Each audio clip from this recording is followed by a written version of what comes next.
Greetings and salutations, this is Hong Tsu, and welcome to the first screencast in the Hong Tsunami edition. In today's lesson on communication, we're going to talk about the power of language. Now, language is essential in our communication via verbal, but it's also important in our way of thinking. And in today's lesson, we're going to try to shift or make a shift in our minds. First, let's consider our thoughts. What are they made of? Well, our thoughts are made of words, and our thoughts then become beliefs.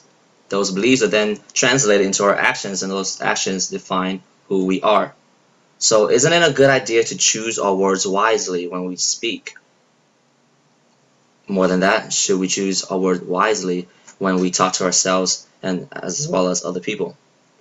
Then comes the concept of self-talk. This is when we talk to ourselves using words that can be good or bad.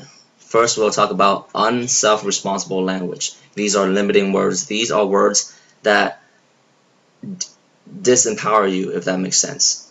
Such words include can't, like I can't do this, or two, for instance, it's too hard for me, so I can't do it. And other examples include I can't swim very well, or I can't stand it, I can't stop loving her, etc. Oftentimes we use words that gives our sense of control to an external force. For instance, when we say things like have to, got to, must, makes me. This includes I have to get going, the mood overtook me, he, she makes me angry.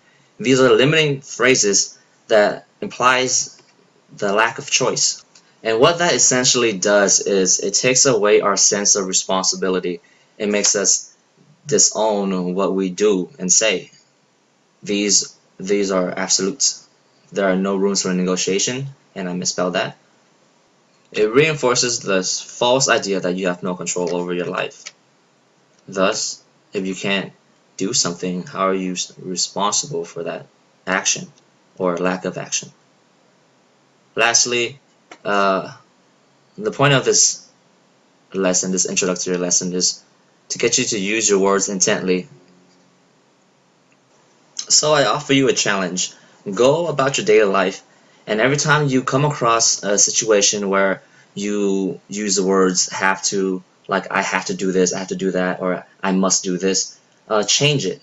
Use another word that is more accurate in describing what you're supposed to do. Alright, that's all for the first screencast. Thank you. This is Hong Tsu, signing out.